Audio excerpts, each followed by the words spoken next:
नमस्कार, मैं अंजू। मैं इंडिया यूथ स्पीच कंपटीशन में पार्टिसिपेट कर रही हूँ और मैं इस मंच से अपने भाव व्यक्त करना चाहती हूँ।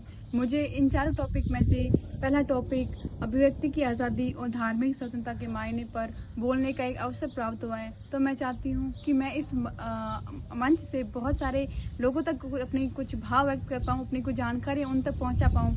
अभिव्यक्ति की आज़ादी हर देश के लिए, चाहे वो विकासशील हो या विकसित, उतनी इम्पोर्टेंट है जितना देश के विकास के लिए जो चीज़ें मायने रखती हैं। बहुत सारे देश, आज भी कई देश ऐसे हैं जो अभिव्यक्ति की आज़ादी को अपने देश में मान्यता प्रदान नहीं करते हैं। अभिव्यक्ति की आज़ादी अगर हर किसी व्यक्ति को, चाहे वो अमीर हो या गरीब, अपने अधिकारों का हनन होने से बचा सकती है।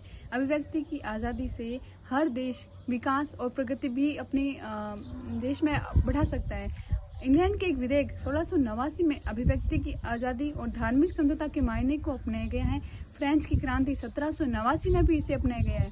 अनुच्छेद 11 ये घोषणा करती है कि सोच और विचार का जो निःशुल्क संचार है वो मानव के अधिकारों में सबसे मूल्यवान है। अभिव्यक्ति की आज़ादी के कई सकारात्मक प्रभाव हमारे देश में देखने को मिलते हैं और कई देशों में देखने को मिले भी हैं। अभिव्यक्ति की आज़ादी पर किसी भी प्रकार का प्रतिबंध नहीं होना चाहिए। कई देश ऐसे हैं आज भी, जैसे लीबिया है, ईरान है, क्यूबा है, बर्मा है। आज ऐसे देश हैं जो अपने देश में व्यक्ति को अभिव्यक्ति की आज़ादी नहीं दे रहे, उन पर किसी न किसी प्रकार का प्रतिबंध है। जैसे सीरिया जो देश है वो अभिव्यक्ति की आज़ादी अपने लोगों को नहीं दे रहा है, वो अपने लोगों को आतंकवाद फैलाने पर जोर दे रहा है, लेकिन अभिव्यक्ति की आज़ादी पर अभिव्यक्ति की आज़ादी देने का उन्हें निर्णय नहीं ले रहा है। जैसे और भी ऐसे कई देश है, जैसे राजनीतिक जो क्षेत्र है उन पर अगर किसी ने गलत टिप्पणी कर दी या फिर नकारात्मक बातें बता दी है, उनके लिए नकारात्मक होती है, लेकिन देश के लिए वो सकारात्मक जरूर होती है, लेकिन उन्हें एक गैर कानूनी रूप में बता दिया गया है कि अगर कोई व्यक्ति इस प्रकार की टिप्पणियां करता है तो उन पर कानूनी कार्रवाई की जा सकती है। इंटरनेट एक ऐसा माध्यम है जिसके द्वारा अभिव्यक्ति की आज़ादी को बहुत सारा प्रचार के रूप में देखा जा सकता है। कोई भी व्यक्ति अपनी कोई भी बात, अभिव्यक्ति की आज़ादी जैसे कोई इस टॉपिक को मान लो इंटरनेट पर कोई भी व्यक्ति अपने भाव व्यक्त करता है तो लगभग 2 मिनट में वो बात कहीं से कहीं पहुंची जा सकती है। तो अभिव्यक्ति की आज़ादी से नकारात्मक प्रभाव भी जरूर पड़ते हैं। कई गतिविधियां ऐसी भी होती है जो देश के लिए हानिकारक होती हैं।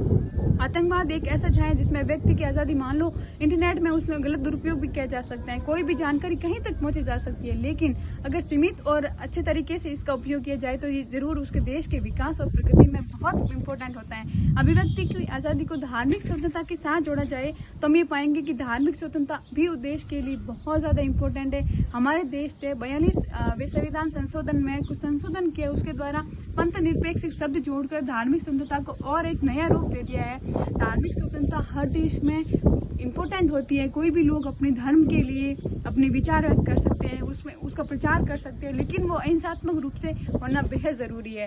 धार्मिक स्वतंत्रता को हम अभिव्यक्ति की आज़ादी के साथ जोड़कर देखें तो ये पाएंगे कि भारत जैसे देश में आज के माहौल में धार्मिक स्वतंत्रता को लेकर बहुत सारी हिंसात्मक तरीके देखे जा रहे हैं।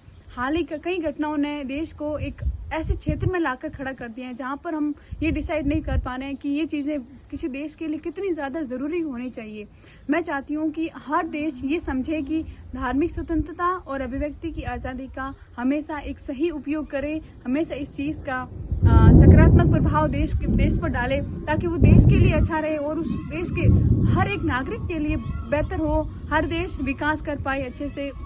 धार्मिक स्वतंत्रता देश के लिए इम्पोर्टेंट तो होती है, लेकिन ये जानना बहुत ज़्यादा ज़रूरी है। भारत जैसे देश में कई धर्मों के लोग रहते हैं, जैसे हिंदू, मुस्लिम, सिख, ईसाई, लगभग सभी धर्म के लोग यहाँ पर निवास करते हैं। तो भारत को ये ध्यान देना चाहिए कि धार्मिक स्वतंत्रता का हनन कभी ना हो इस देश में, और कुछ ऐसे या फिर कानून लाए जाए जिससे इन चीज़ों पर नियंत्रण किया जा सके। जो भी आतंकवादी घटनाएं अभी हाल ही में घटित हुई है तो ऐसा देश में आगे माहौल देखने को ना मिले।